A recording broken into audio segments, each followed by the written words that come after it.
So, yesterday I was talking to the Lord and asking Him what He wanted me to say. And I felt like He was telling me to say my testimony. And so, here's my testimony. Well, first of all, I was born with bilateral congenital hip dysplasia. My hip sockets were not yet formed, and so when I was born, my hips did not fit in the sockets. They were unformed sockets, and I was supposed to be getting a surgery in order to replace those hip sockets.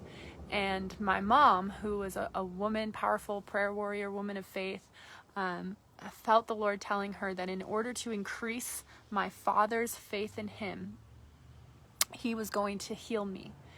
And my dad brought my siblings, and they all prayed for me as I was a baby and laid hands on me and prayed for me to be healed.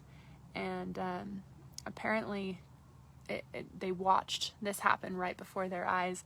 My sister said that she was so awestruck by what had just taken place that she ran into her room and she opened her door and shut her door over and over again as an 8-year-old girl, 9 or 8-year-old, and just kept saying, "Jesus, come into my heart, Jesus, come into my heart," because she saw the work of God so powerfully right before them. And then when they brought me in to have this surgery, to be checked for this surgery, the doctor said there was no longer any need to have surgery, that I was healed. And I guess they wrote unexplainable, basically. Like, they didn't even know. And at that time, I was funded by a Children's Cripple Foundation, and ended up not needing it. So what was going to happen had I not been healed is I was going to have to get hip replacement surgery every single major growth of my life, and I was always going to have fake hips. And I claimed that. Even as a little girl, I went around and I told people I was born crippled and I was healed, and that I was supposed to have surgery, but I never had to get surgery, and I was healed, and I'm walking. And even as a little girl, I knew healing as a child, and I proclaimed it, and I told people, and I told my classes, and I told my classmates, and I would bring big, huge Bibles to school and get in trouble because they were too heavy for my backpack, because I wanted the whole classroom to see. I've always had a heart for the masses. I've always had a heart for not just one, but the masses. And God's given me a heart to reach the masses. Anyways, so I grew up believing in this. And then I got an injury. I think I was 22 years old when I got injured. And the doctors said to me that I had resurfacing hip dysplasia, which, by the way, I rebuke. That was a lie. And I started believing that I was never healed. And I came under this big, huge attack of my faith and started believing my whole life was a lie, that I was never healed, and that this was all just in my mind and my parents' mind, and the enemy just ran with it, and he made me believe I was never healed. And it took, I don't know how long it was, but I was actually going to go in and get adult hip replacement surgery. And then I went into the doctor, and I remember God saying to me, in order to increase my husband's faith, He was going to show that I was healed, that it wasn't a lie, I was healed. And I went in and I got x-rays, and the doctor said to me, not only are your hips completely perfect, you just got injured, there's no hip dysplasia, not only are your hips completely perfect, but you have an abnormal amount of acetabulum holding your joints in place. It's like a thicker amount than normal, almost supernatural amount of acetabulum holding them in place. And that was my stone, you guys. On my hips right now, I have an abnormal amount of glue holding my hips in place. That is a stamp from heaven that I've been healed. Praise Jesus. So anyways, a little while after that, I started falling into doubt of all sorts of things, because doubt is, oh man, doubt's bad. But anyways, I started falling into doubt and becoming religious and becoming the world's kind of Christian, to be honest, to the point where people would come over for Bible studies, and then I would go and watch 50 Shades of Grey.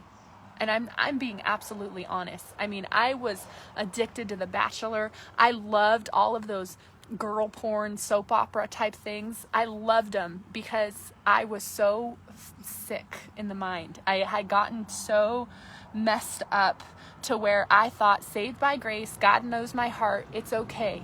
And I had no idea that I was actually inviting all of this torment and all of this stuff in.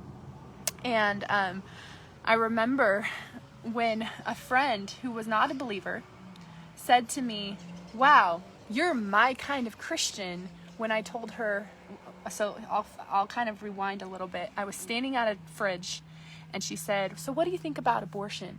And I said, well, you know, I took those Plan B pills as a teenager, so who am I to judge? And she goes, wow, you're my kind of Christian.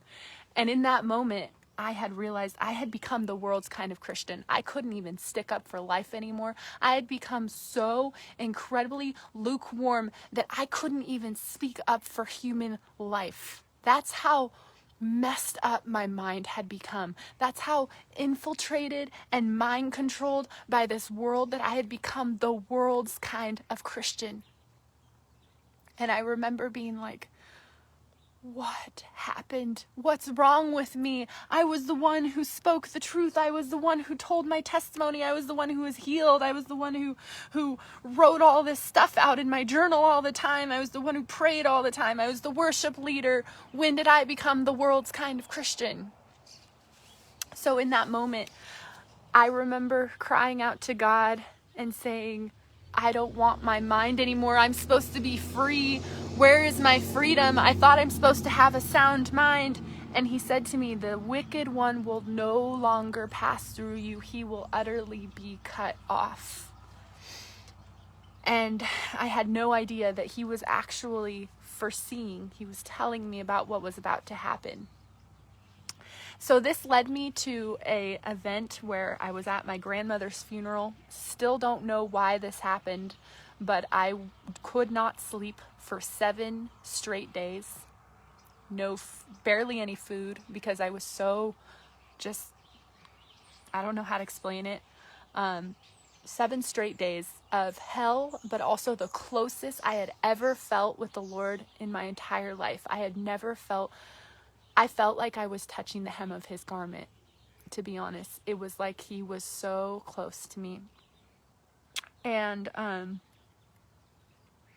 in that, he showed me the spiritual realm, and I began to see that people had fear and anxiety and depression, and all of these things were not just that they had them, but they were being tormented by them.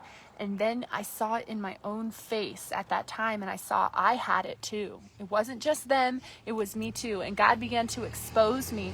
And I remember sitting in the hotel room and having my road to Damascus moment and just being like, I have hurt people, and I have messed up, and I have become the world's kind of Christian, and I can't even stick up for your gospel, and I'm so full of fear, and God, make me your John the Baptist, because I don't care anymore.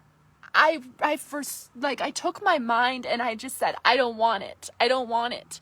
I'm sick of myself. I remember praying that and saying, I am so sick of myself. I'm so sick of myself. God, change me. God, take my mind. Give me your mind. Give me your mouth. I want to speak for you. I want to live my life for you. And I'm telling you, since that day, my life has never been the same, because I had my road to Damascus moment. And God made my crooked path straight. I remember, and if you know me, if you grew up with me, I walked like a duck my whole life. I always walked crooked. I had a gait to my walk, and it didn't make sense, because even though my hips were healed, it's almost like my mind didn't agree with it or something, because I walked crooked, and I had a hunch on my back. So I was hunched over and I walked crooked. And God said to me he was going to make my crooked path straight. And he not only changed my very posture, but the way that I walked as well. And so now I walk straight. I have been made straight. God changed the crooked paths of my heart and straightened them. He's changing me. He's molding me. He's delivering me. I found deliverance. I found my authority. I didn't know that I had authority over these things. So after that moment in the hotel, my moment of reckoning, my road to Damascus, the light that shined down on me, and ironically enough, the week that I went into sleep deprivation, I have a picture of a light shining right on me, exposing, like highlighting me. And I still don't know what to make of it, but I'll post it and you'll see. But anyways, so I walked out of that, and my paths were made straight. And since then, God's been using me to deliver other people that have torment and that are stuck in that place of bondage, to be honest. So I didn't know that I could command the spirit of fear to leave.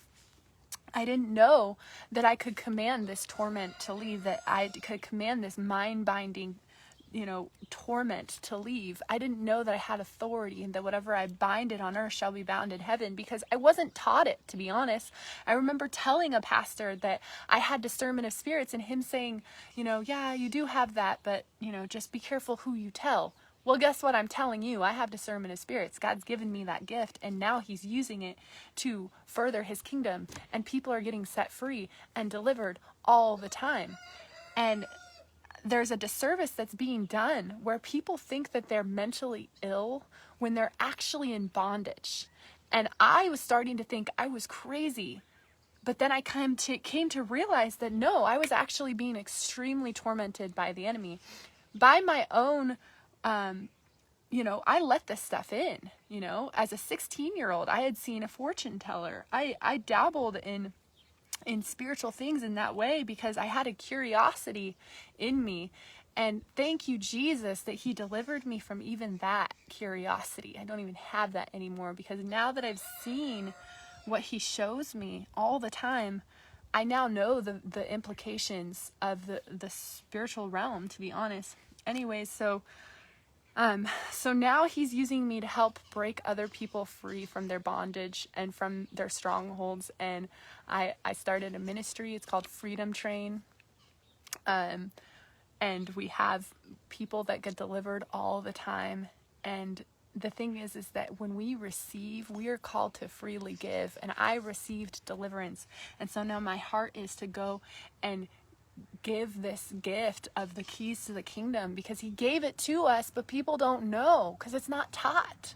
I don't know why people are afraid to teach about the keys to the kingdom. But he said, I have given you the keys to the kingdom. Whatever you bind on earth shall be bound in heaven. Whatever you loose on earth shall be loosed in heaven. These are the keys to the kingdom. He gave them to us, and he's calling us to use them freely. And so, God, I just pray a incredible knowledge right now, God, because your people perish for lack of knowledge. And so, Lord, I pray that whoever sees this comes to know their authority.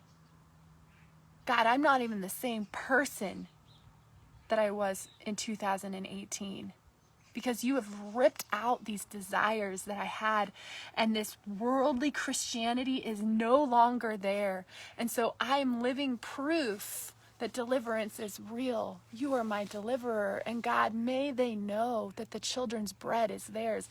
May they know that they can taste and see that you are good, that you are still our deliverer. You are still delivering us. You've given us the keys to the kingdom, and all we have to do is use it.